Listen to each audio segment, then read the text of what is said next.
Hi everyone, happy August and welcome to another PDN Live. I am your moderator Shannon, and tonight our live topic is Fighting Mindset with Mike Gillette. So this will be a great topic tonight. It'll be a really interesting conversation.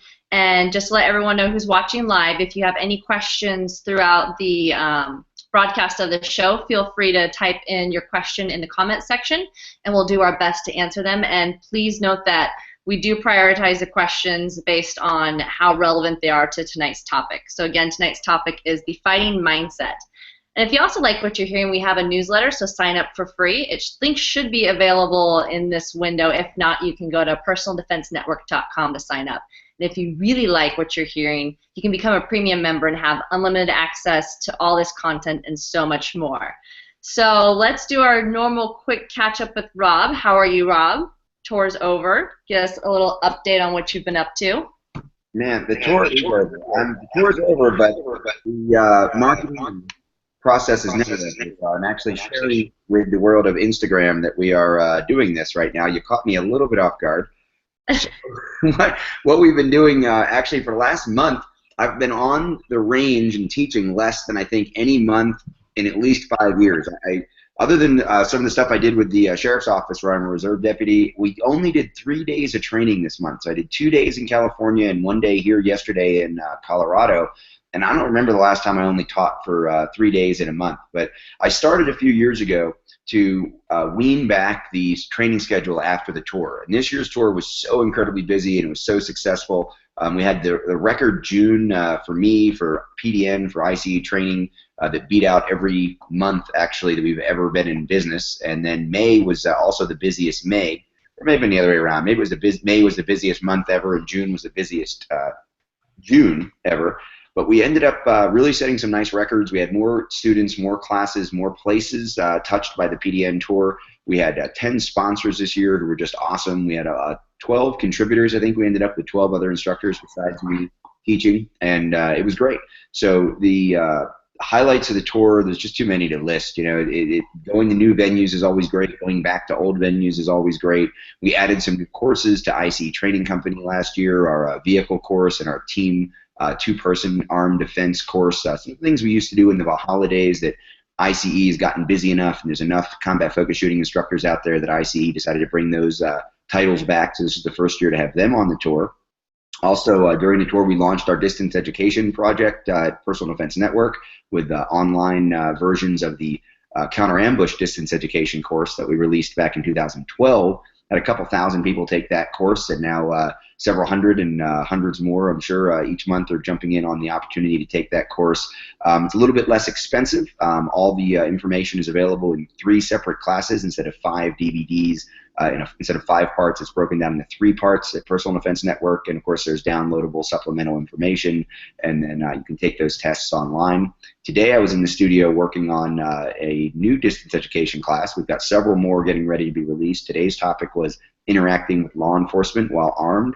Obviously that's a hot button topic in the training community as well as in the the population at large, talking about training officers better to deal with people who are carrying guns legally, and of course making sure that we're all educated in how to interact with law enforcement responsibly while we're carrying guns, whether we had to use those guns or it's just a simple traffic stop. So been super crazy busy. August, while I haven't been teaching a lot, been traveling a lot with the family and back and forth on both coasts, and looking forward to this weekend, Labor Day weekend. We're going to be in Ohio. Of course, I'm a co-owner of Endeavor Defense and Fitness.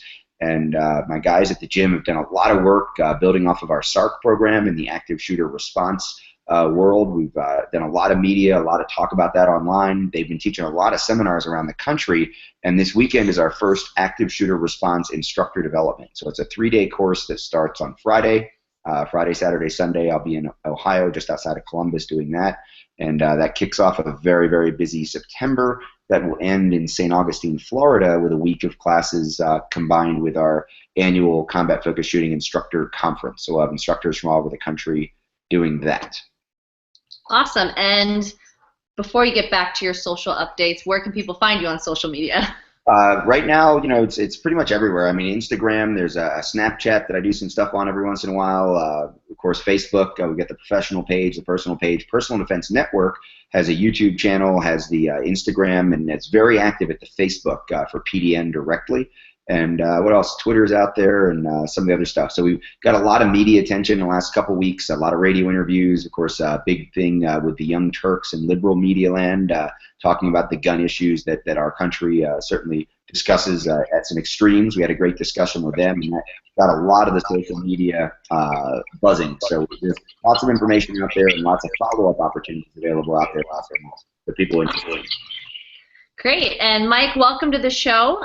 If you want to tell us a little bit about yourself and how this topic really resonates with you and your background and your training as it relates to the topic. Okay. Thanks, Shannon. Great to be here.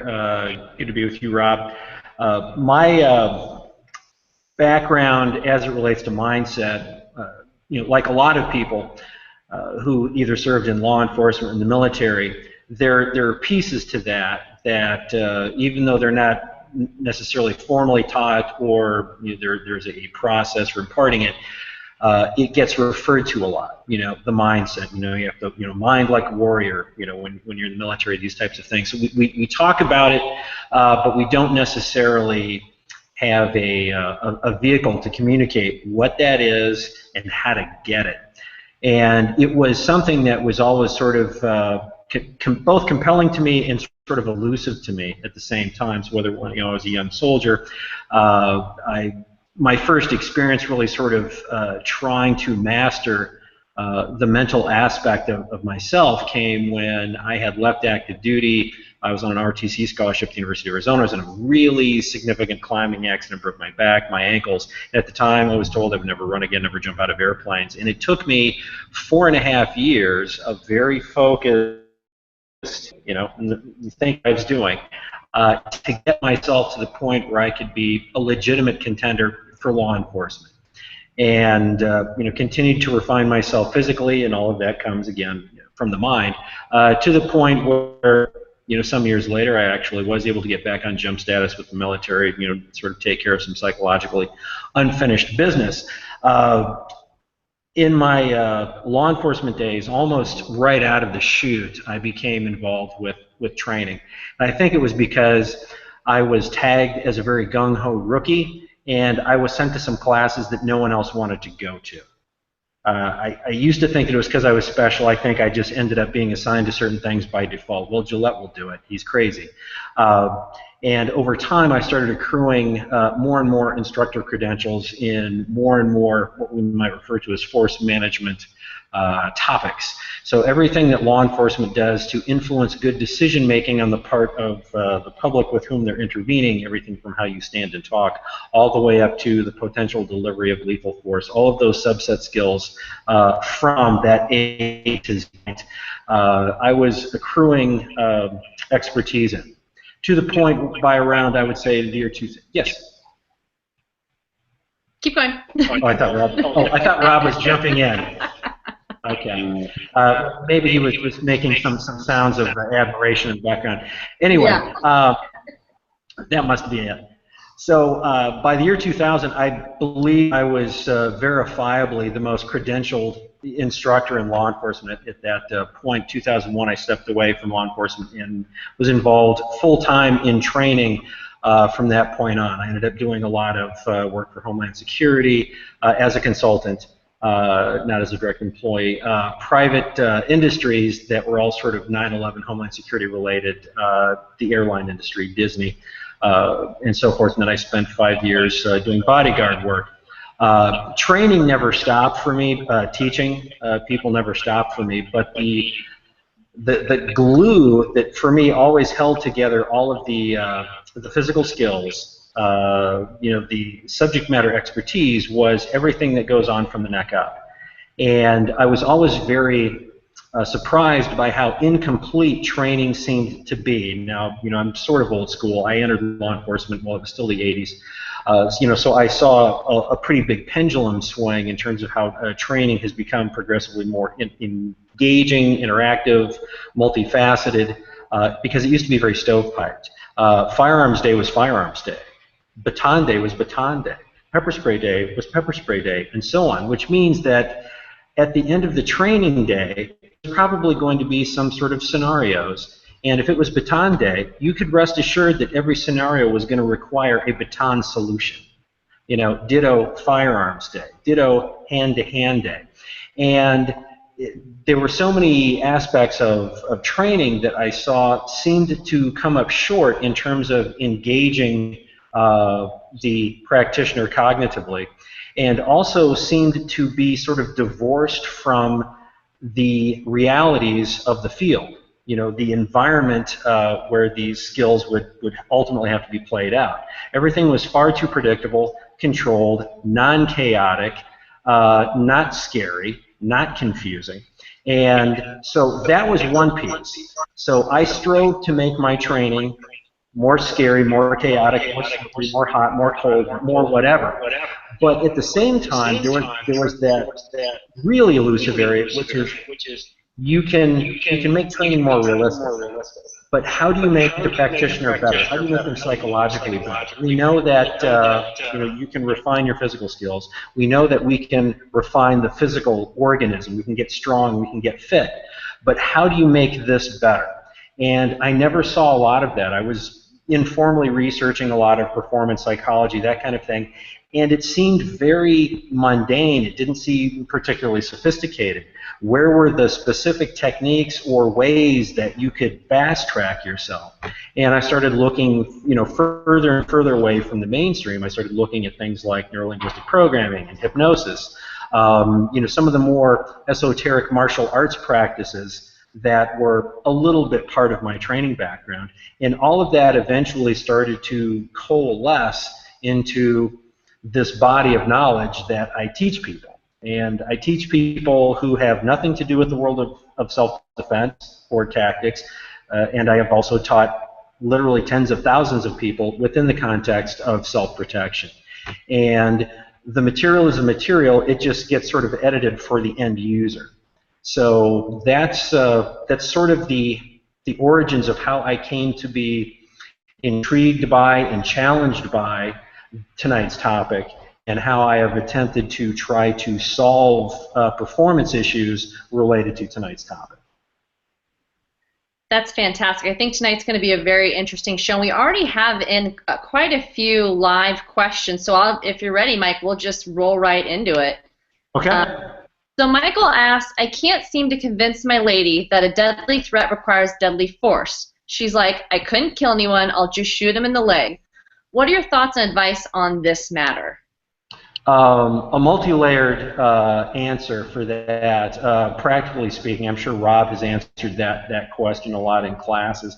The whole shooting in the leg, why do people get trained to shoot center mass? It's higher percentage.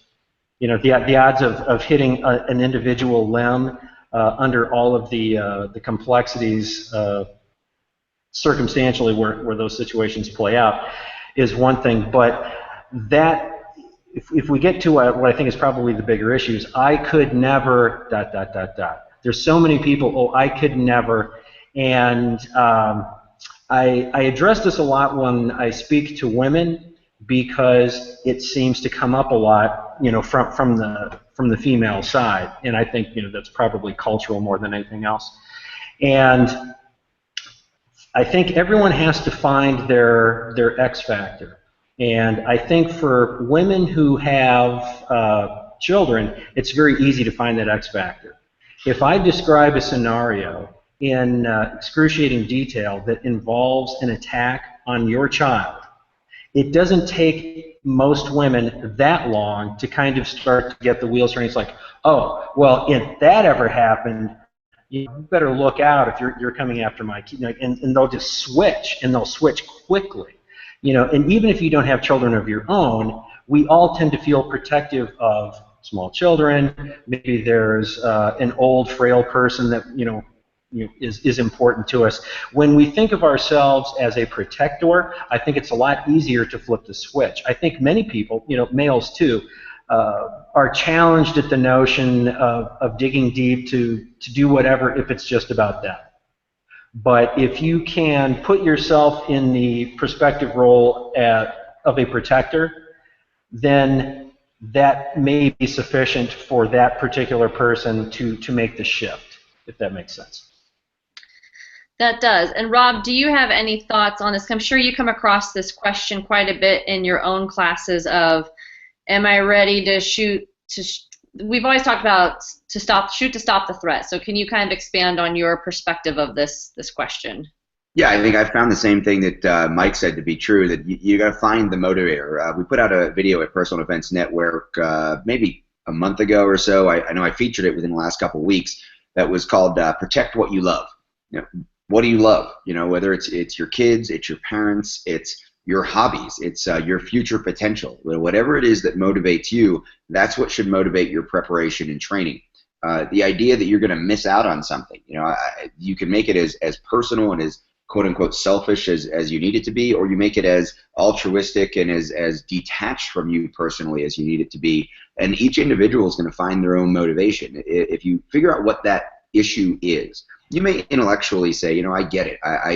Evil exists. I should be prepared to defend myself from evil, but you may not be motivated to do it. And the trick is to find that next step. If you haven't even accepted that personal defense and the responsibility for personal defense is important, then it's probably going to be somebody else that brings that up to you. And obviously, if you're listening to the Personal Defense Network live chat on defensive mindset and mindset for fighting, you probably have already made that decision. And like the guy who asked the question, Michael, I think it was, you may be trying to convince somebody else. Remember that their motivation may be very different from your motivation. So, Mike, let's talk about in the type of world that we live in today. Before anyone walks out their front door to start their day, what tip or mindset should we all be in that could be a lifesaver? Say that last part again. So, getting ready to walk out the door for the day in the crazy world that we live in, what tip or what mindset should we all be in that could potentially be a lifesaver for us? Well, I think there's two layers to that. Obviously, we need to be alert. I mean, that's a cliche. It's so commonplace. It's almost a meaningless statement. You know, be aware of your surroundings. And yet, when people have problems, what typically were they not aware of their surroundings? So we say it sounds simplistic to boil it down to that, but it's important enough, and it's so recurring a problem that's the first step, you know, is don't zone out, don't be, you know, rooting around in your purse when you should be looking around, don't be looking in your phone when you should be looking around. It's just simply being aware. And the other piece is you can be too aware. You can drive yourself crazy. You can become that cliche that a lot of people think that, you know, gun guys or defense people are, which is, you know, oh, those people are all obsessed with danger, they're paranoid, they're this, they're that. You can, if you work at it, you can sort of spin yourself up into some version of that. And then it becomes sort of a quality of life issue. I think you need to be reasonably informed, because if you're not informed, if you don't really understand, you know, statistical risk, you can drive yourself crazy. You can make yourself miserable. You can become so fearful you don't want to go outside the house. That's no way to live. You know, we understand that houses catch on fire, you know, so we get fire extinguishers. We learn how to use them. You know, interpersonal violence to me is the same thing. You know, Rob used the word a moment ago, dispassionate. I think we need to be dispassionate about that particular problem, this crazy world in which we live. I don't know that it's changed as much, you know, functionally or behaviorally, or we're just simply consuming more information about that because people seem to consume that readily. It's so prevalent in news cycles and so forth. I think that being an informed consumer of information is an important piece of that. That leads to, I believe, an appropriate level of awareness. it doesn't lead to obsessive behavior, and having the ability, by virtue of being educated and informed, allows you to balance all of that out, if that makes sense. So I mean, yeah, when I go out, I'm the beneficiary of many years of training and interacting with very gifted high-level practitioners and so forth. So that's great, but none of that's effective if I'm not paying attention. If I'm distracted, I'm just zoned out. So it all comes down to, what are you bringing to the moment? Are you bringing you, or are you just bringing a fraction of you? You brought up a very interesting point about all the information that's out there and almost consuming too much information. How do you clear your mind of all of that extra excess noise out there and really concentrate on what's important and not getting overwhelmed with information and letting that impact your decisions? I think that's a fantastic question. I think that one piece, and this now we're getting into sort of individual examples or individual experiences. My own individual experience with respect to violence was as a very small kid. We were poor, we moved a lot. My mother engaged in a variety of at-risk behaviors, which made her vulnerable to the wrong type of male. She sought out the wrong type of male, almost systematically. So there was a considerable amount of violence present in my home. The place that ostensibly I should be the safest was actually the most dangerous place I was on a routine basis. So when I started becoming more of a violence management professional, I think a lot of my experience was sort of rooted in having been an end user of violence, if you will, and trying to work through some of the more visceral experiential aspects of what violence can be for people. It's scary. It feels personal because it's one person to another. So it takes work to get to the point where we become sort of dispassionate observers of human behavior. I don't feel personally indignant, if I'm set upon by a house fire. Getting back to that example, that's an impersonal phenomenon. So much of interpersonal violence is just you happening to be where the violence is, and we wrap the notion of, or the idea of, self-defense in a lot of personal experience, and sometimes that personal experience was never experienced. It was just fear that you had. It may have been fear that was communicated to you by a family member who had something happen to them, and you sort of assimilate that experience because most of us are fairly empathetic that way. We have to solve the weird, scary personal aspects of violence in order to start mastering ourselves, and that by extension gets to your question, which is how do we filter out the noise? By not getting sucked into how scary violence can be. I get in a car, I drive my car, I don't obsess about how dangerous it is to operate a car. If I did, I wouldn't want a car. I would become a worse driver because all I would be doing is focusing on all of the things that could go wrong at any given moment. And do those things go wrong? Yeah, they're going wrong somewhere right now.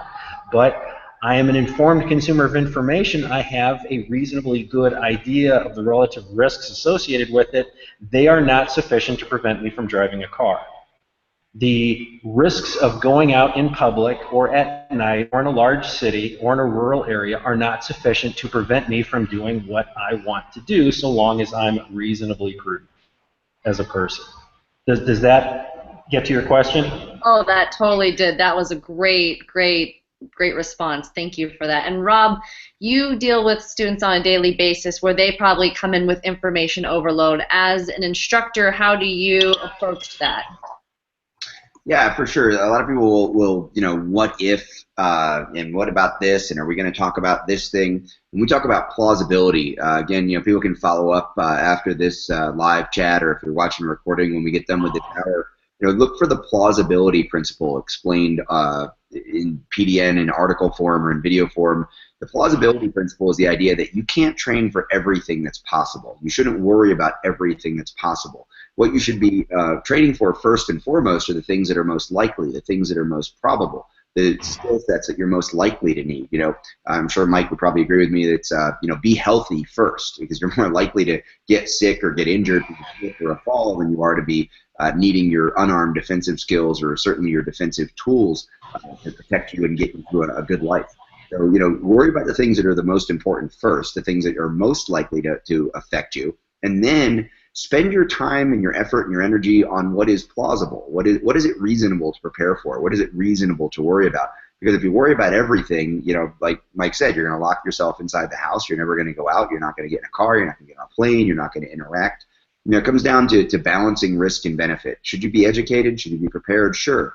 Your preparation is influenced by your education. The more you know about the likely threats or the things that are actually reasonable to expect, even once you cross the line to the slim chance that you ever have to, for example, use a gun to defend yourself, under what circumstance are you most likely to have to do that? Probably not, headshots at 100 yards. It's probably 9 to 15 feet and multiple rounds to the torso. We were talking about, when Mike was talking about training, why do we train to shoot the torso? Because it's a high probability target area to be available, and it's a high probability target area to hit, and it's a high probability target area to stop the threat. So understanding what that plausibility is, what the percentages are, what the likelihood of needing certain skill sets or tools are, that's what influences you. Mike made a great point earlier about the benefits, risks, balancing risks and benefits of driving the car. People criticize me. I was in Manhattan 2 weeks ago. I was in Los Angeles last week. I had my family with me, and how can you go there? They don't let people carry guns, and it's so dangerous. And I said, you know what? There's great food. There's great museums. There's good times to be had. And to think that I'm not going to go to Europe, or I'm not going to go to places just because my wife or I can't carry a gun, or there's a small percentage chance we could be involved in violence, but my kids miss out on the Museum of Natural History in Manhattan, it just doesn't make any sense to me. So balancing risk and benefit, being educated, being prepared, and most of all, in that context, remembering that it's not about the tool you carry, it's about the mindset and the stuff that Mike addresses so well. So we're at the middle point of the show, so we do have a couple of live questions, and just to remind everybody, we'll do our best to get around to them. But if not, I'm sure Rob and Mike will stay on a little bit longer after the show to answer any questions that come during the live show. If you like what you see, sign up for our newsletter or become a premium member at personaldefensenetwork.com. So Mike, I kind of wanted to circle back in the first question on what do you do when you first walk out the door.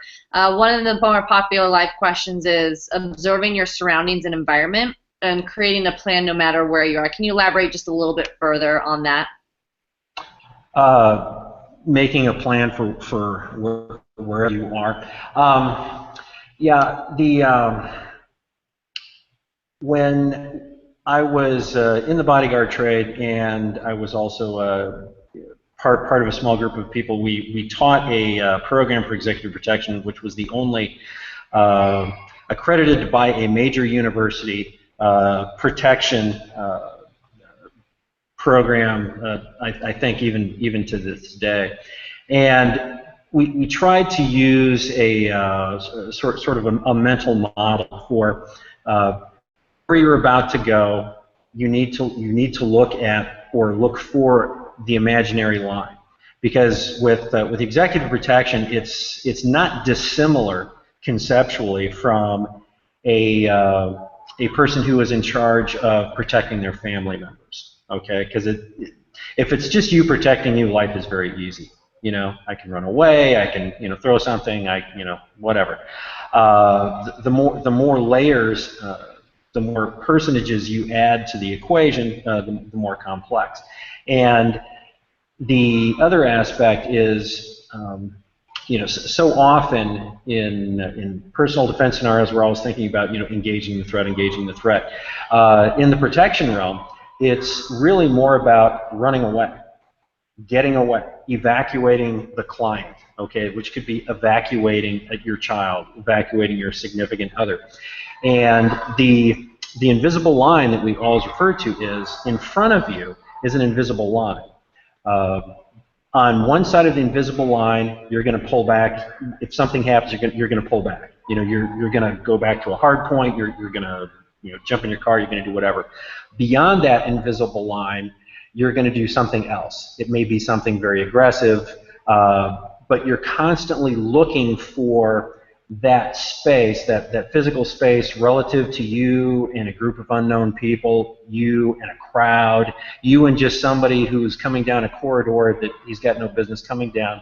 And at what point are you going to do whatever it is that you're going to do? So it's almost like this perpetual mental game that you play with yourself. It's a very serious game, but you're constantly adjusting, for proximity and variables that you may or may not be taking in at that moment. So it's kind of like a live, real-time sort of awareness exercise, whether we'd be doing it in training or we're actually out in the field and we're working with a client or multiple clients. We always have to be ascertaining, okay, beyond that point, we're going towards the car.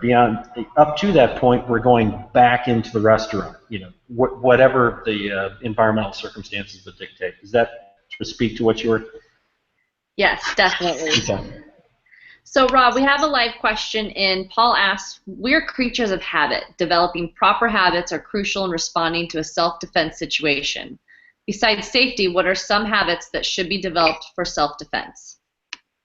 One of the things I like to do is we talk about very simple habits that people can put into practice. One of them is, pausing or hesitating a little bit, maybe ascertaining what you think is happening around the corner when you're about to go around a corner or go through a door. Certainly taking corners wide. If you're going to make a corner on the sidewalk and you're going to, go to the left instead of hugging that building and getting right up against the bricks, walk out towards the crosswalk sign or the street sign or whatever's out there closer to the curb. You don't have to run out in the middle of the street but if you're an arm's reach away, that gives you some space. It's one of the few accurate uses of the concept of reactionary gap. So taking a corner wide, instead of just rushing up against a corner. And obviously for a law enforcement officer, if you're chasing somebody, that could be a matter of life and death. If you're just walking down the street with your Starbucks, it could be the difference between bumping into somebody, spilling a little hot coffee on them, they get mad, situation escalates, now you're in a fight or a shoving match or who knows what on the street, when you could have taken 2 steps to the right and made that corner a little bit wider. I also like to pause a little bit when I go into a room. If I walk into a restaurant or a bar or even a store, don't rush in and just kind of go headlong into something. I mean, middle of the night, driving the tour truck across the country, I'm getting some gas, I'm going into the convenience store. When the windows are open and the lights are on in there, take a look inside of that convenience store before you walk in. You don't want to walk in to the middle of something that you could avoid if you can help it. But anywhere you walk in, step out of the doorway, take a pause, kind of survey the room, see what's going on, see which side of the bar you want to go to, see which side of the store the shirts you're looking for are in. There's no real reason to charge headlong in there. So whenever you cross a threshold or go around a corner, just taking your time and going wide or surveying the landscape on the other side of that barrier, that's a really simple habit. I mean, we could go on probably all night. Maybe that'll be a topic, simple habits for self-defense in the future, but that would be one I'd throw out there. Mike, you've got to have a good one. I think you actually covered a lot in a short time. I think one of the essential aspects of that is simply slow down. Slow down. Take everything in. If I was going to kill me in this room, how would I do it?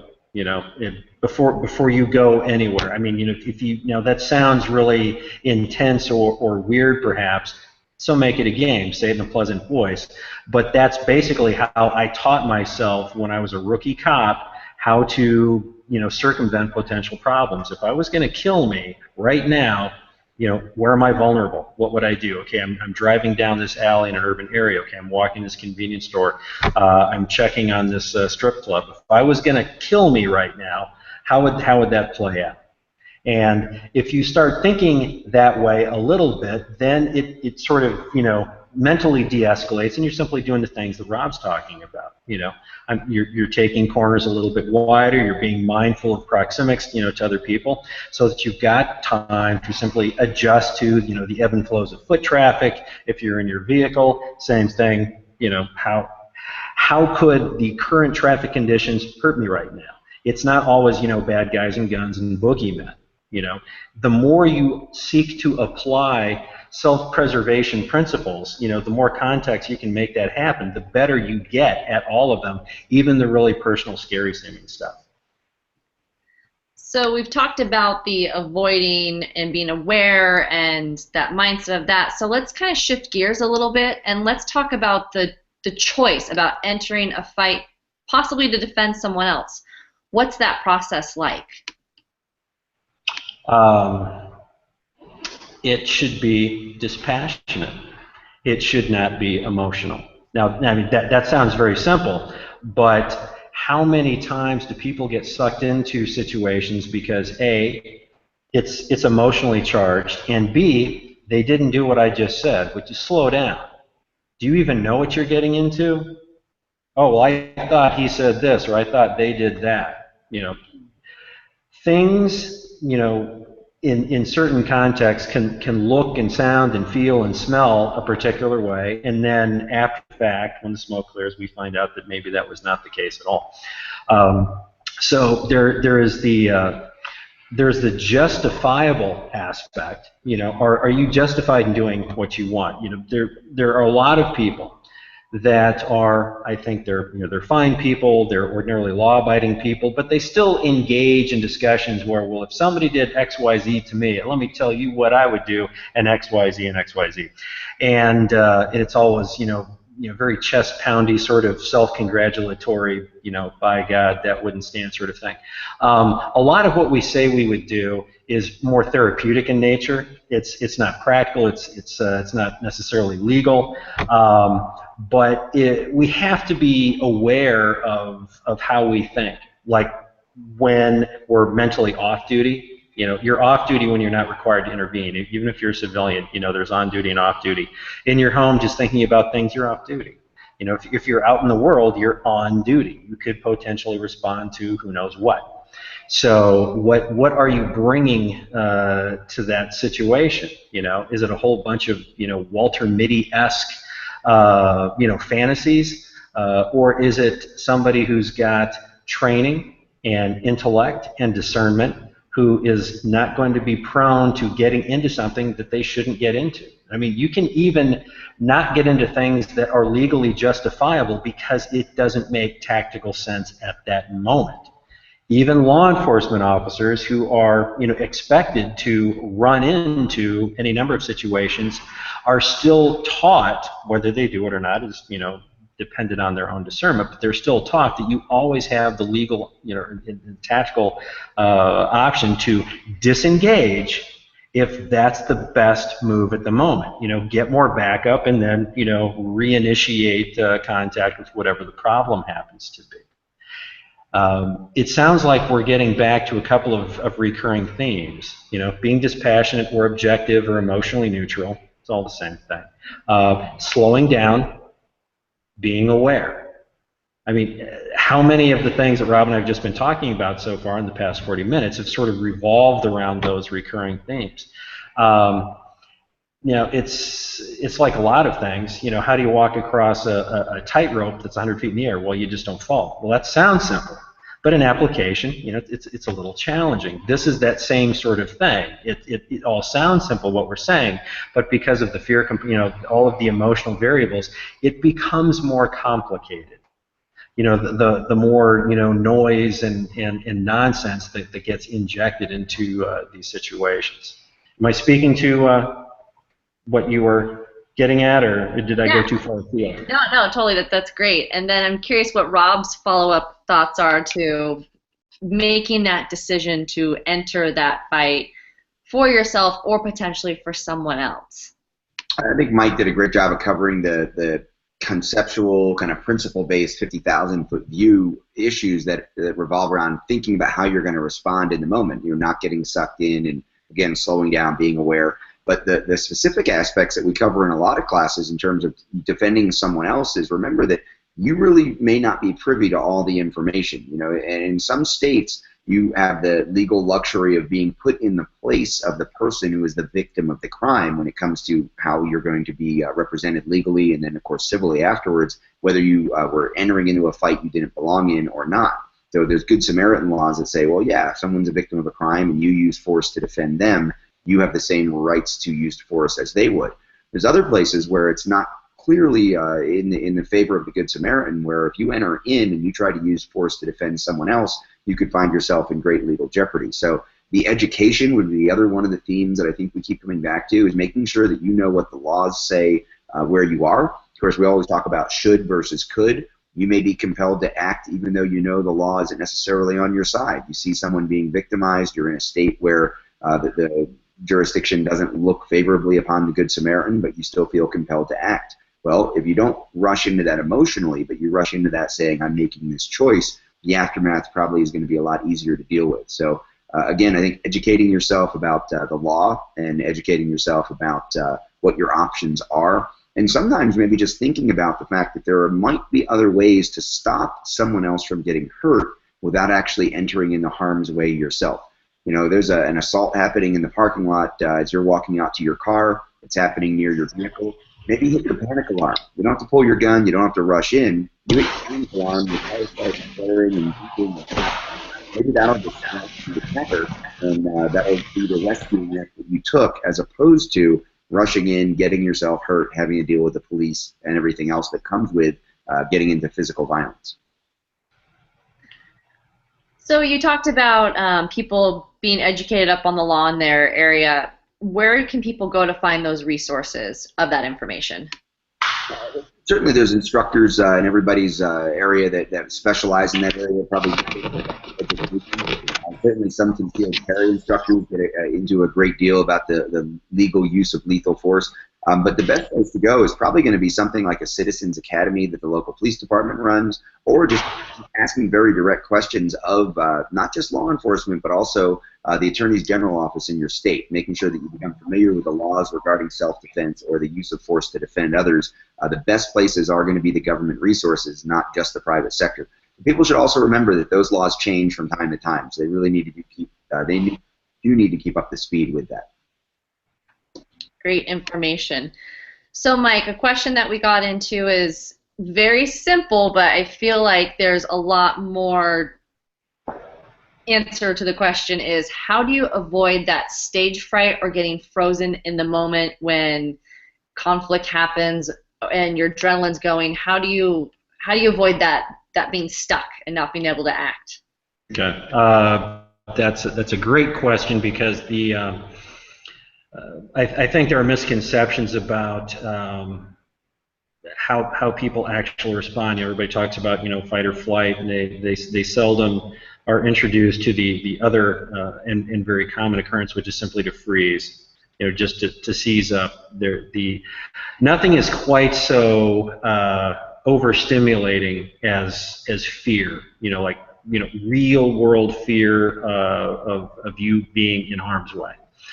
And it can shut you down because it saturates you. You just can't perceive a lot and then functionally respond if you haven't entertained those types of scenarios. So the first thing really comes back to is get with Rob or someone on Rob's team and get the right training. The right training demystifies the process. Violence is shrouded in all kinds of misconceptions, and it's it gets back to the fear thing. Anything that scares us becomes very big. It becomes big sort of in our sort of experiential landscape. And if you train something, it has a way of solving a lot of those problems. I worked a lot with the airline industry post 9/11. And it was a challenge to deal with thousands of people who had been trained as customer service specialists to teach them techniques on how to put people down in a very serious way. potential terrorists, in a very confined space. And they would be scared. Sometimes they would cry, and it was part of my job was beyond the nuts and bolts of how to do it was sort of getting people over the psychological hump. So what was common in their experience, where they had already confronted potential life-ending circumstances in their emergency procedures training. They had gone through really crazy training where they're evacuating people off of aircraft with simulated fires, and there's smoke and confusion. They're doing simulated water landings. Those things will kill you just as surely as a terrorist. But there's something so uniquely personal about violence that sort of elevates it and makes it somehow feel so much scarier and more dangerous than other things that can plainly kill you. So they were all scared, because I'd say, were you scared during emergency procedures training? Oh yeah. Are you scared of it now because you still do it once a year? No, not anymore. And the reason why? They had become familiar with it. It was no longer mysterious and unknown. This is no different. When you pursue quality training and become competent managing the unknown, these dangerous variables, the fear goes away. What if I do this? What if I do that? Well, when you get the mechanical skills down, then you still have to refine, the mental processes that govern, the actual application execution of those skills. So you just work on that. If X happens, I'm going to do Y. If Y happens, I'm going to do Z, and then keeps spinning those things around. You can make your own mental training as compelling and as detail-rich and functional and important and valid as any time spent on the range going through the actual mechanics of your skill. And ideally, both of those things should be happening anyway. But people who haven't really considered, the psychological aspects of a violent encounter are the ones who are probably most at risk of freezing up during such an encounter.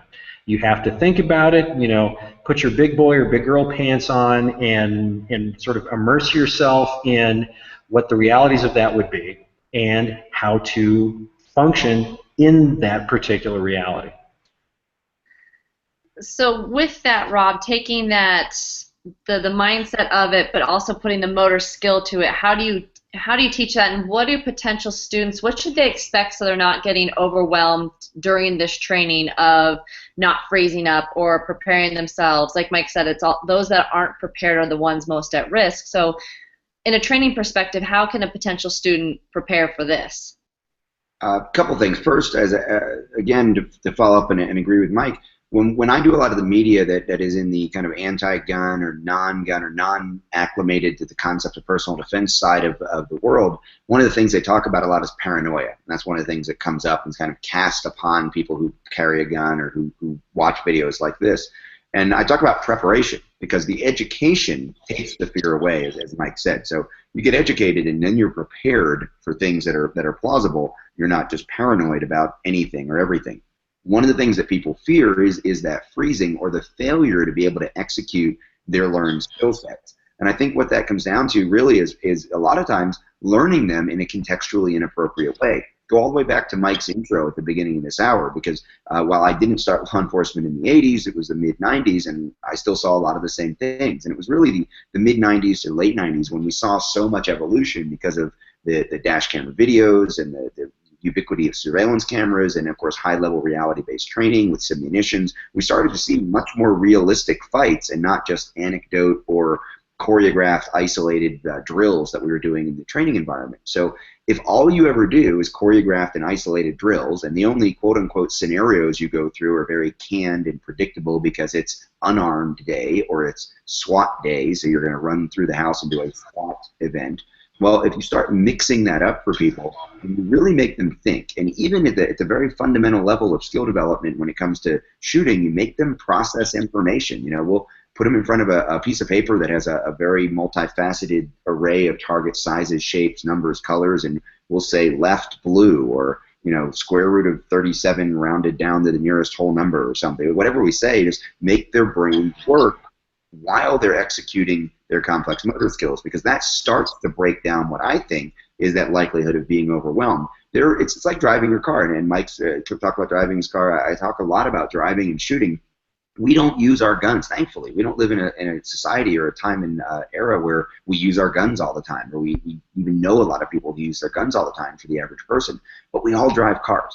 We all have to be able to drive our car in the background of processing all this information around us, having a conversation with somebody, listening to the radio, looking at traffic, looking for street signs, watching the GPS, watching the blue line on our smartphone, worried about the wet surface area causing our braking distance to be extended today because it's raining.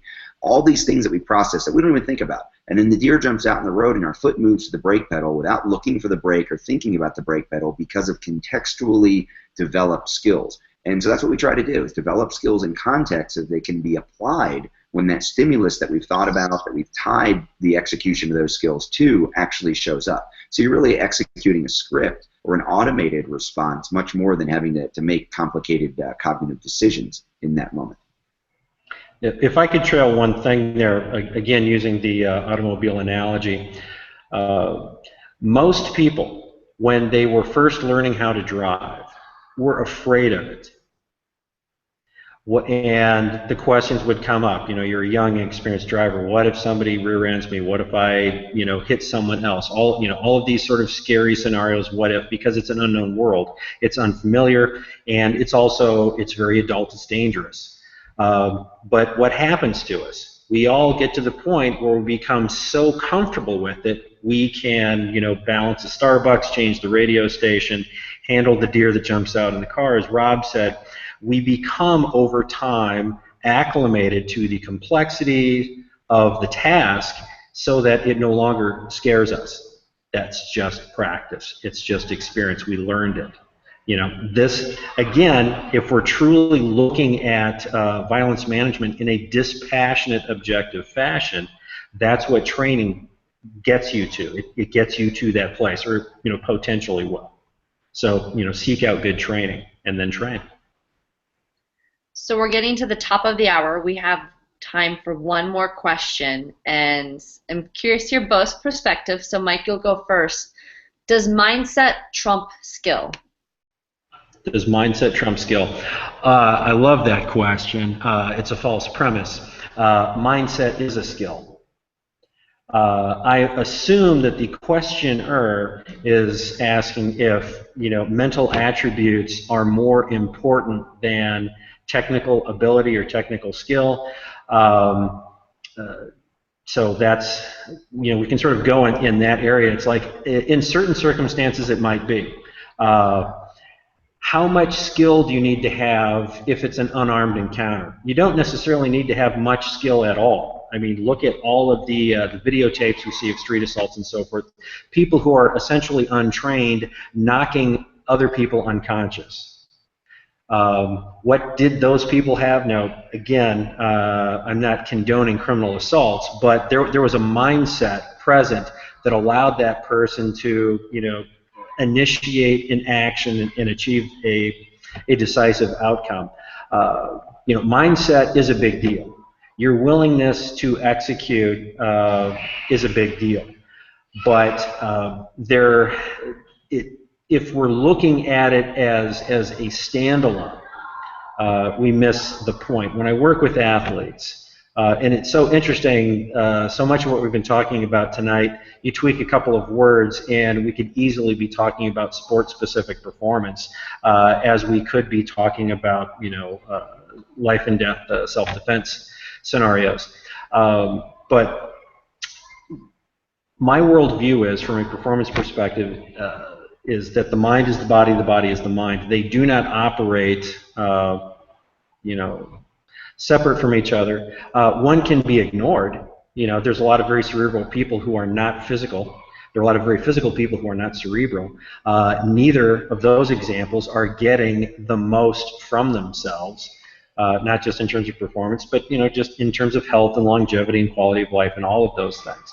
Mindset is simply another tool that goes along with your general physical wellness, sound health, and your technical skill set.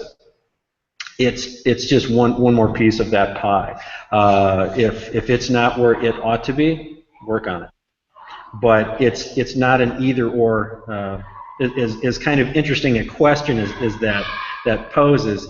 I don't see it as an either or because it can't function that way. I mean, the reality of how we engage with our environments and with each other doesn't allow that to actually be how it is, if that makes sense. And Rob, what are your thoughts on that question? Does mindset trump skill? You know, I'm glad Mike went first so that he didn't have to say, Rob, you're an idiot. Because I would have taken the bait. I would have jumped right in and answered the question as we hear it colloquially inside of our community. But he's so right. You know, and I would liken it after hearing what he said to the idea that some people will put things on the internet or say things kind of you know, bombastically in a pen talk or whatever. Well, I don't need to run because I have a Glock, or you know, my body doesn't have to move fast because my bullet moves fast. You know, the idea that health and fitness doesn't matter because you know how to shoot really well. And you really, if you're worried about personal defense and safety and security and self-defense, you're not going to think that way. So I think my answer really, even off the cuff, would have been to allow them to be separate things, but to simply say, if you have the right mindset, you're going to develop the right skills. If you don't have the right mindset, my concern is always that you're either not developing the skills at all, obviously, or you're developing the wrong skills. The person who's the hobby shooter, that all they care about is keeping a tight group and being good with guns. They may not even be able to apply those types of skills they're developing in a defensive moment. So if you develop the right mindset, if you have the right awareness, if you get the right education, and again, you get dispassionate about it, all the things that Mike's been saying and that I certainly agree with, you're going to look at your training, look at your preparation, look at the skills you develop in a much more objective and appropriate way, and probably be developing the skills that when the moment comes, it's not a choice.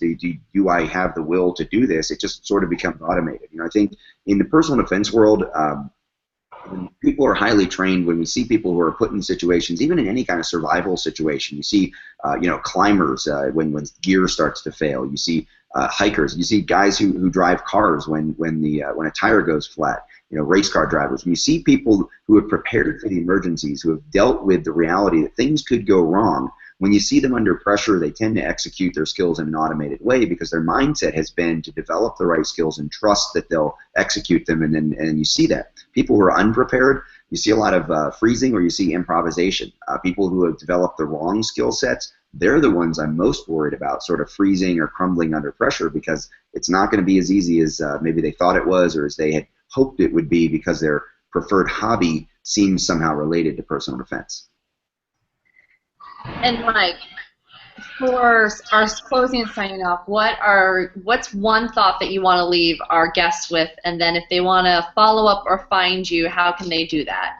Okay. I actually really liked Rob's summation, and it goes back to something that I share with athletes frequently, which is an operative phrase that is control the controllables. There are so many things in a potential you know, sports competition. There's so many things in a potential street encounter that are beyond your control. So what can you do to stack the odds in your favor? You control the controllables. Okay? A discerning consumer of information so that you're informed, appropriately informed, so that you can develop the appropriate emotional relationship to the topic, dispassionate, as we've said. You have technical skills. They are rehearsed skills so that you know that they're not going to break down in the heat of the moment. You are physically prepared. You are the strongest version of you, the fastest version of you, the most agile, able to endure version of you possible, the most prepared, the least likely to do something stupid, which can be hard. You are all of that. You control the controllables because so much of those circumstances are thrust upon you. You know, you can't control when it happens, who brings it at you, how many of them there are, and so forth. But what can you control? You. So control you. Make you the best you that you can be. That's my closing thought on that. One thing that an early question, the female who is having to be sold on the idea. Rob had a great phrase. I think it was "What do you love?" or "Protecting what you love."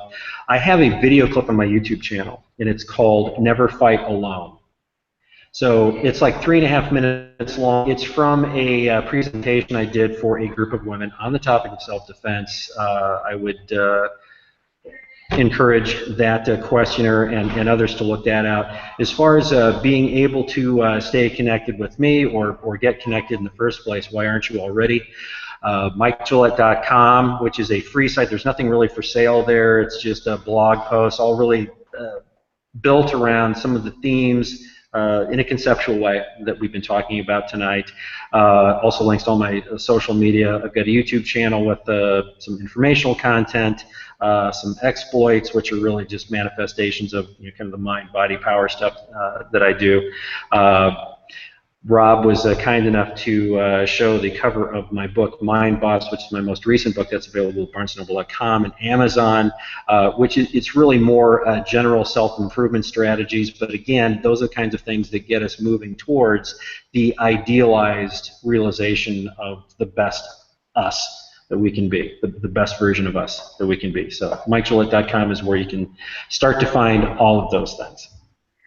Thank you so much for being on tonight, Mike. Really great, thought-provoking information about the fighting mindset. Really appreciate you coming on. Rob, any last parting thoughts on where people can find you online? Find me at Pincus Rob or Rob Pincus, depending on which it is. IG, Twitter, Facebook, Snapchat. Professional page, Rob Pincus Pro is the extension on Facebook. There's a YouTube channel I hardly ever use, but Personal Defense Net. Some people may be watching Personal Defense Network's YouTube channel right now, Personal Defense Net, or PersonalDefenseNetwork.com for all the information. When Mike last did a big production with us, we talked about grip strength development. So, you know, this guy, he's an enlightened warrior. He's a gifted educator. Mike, I really appreciate you being here with us. It's just great to hear someone speak intellectually about these topics and not get mired down in the details and minutiae of some of the skill sets and the technical things that obviously so many people are interested in, can be important, but this is the backdrop. And the grip strength development DVD that you did for us at Personal Defense Network is incredibly important as well. You know, it's that other side. It's that mind-body combination that very few people address very well, and you hit on all cylinders. So I really appreciate you joining us tonight, Mike. Thanks, Rob. My pleasure. Awesome. Well, be sure to join us next month for PDN Live. The topics will be posted online. As always, we will be asking for your questions. So keep an eye on that on PersonalDefenseNetwork.com. And if you have any questions regarding this topic, go ahead and put them in the chat box. We'll be on a little bit longer tonight after this to answer them and be checking throughout the week. So thank you so much and have a great night.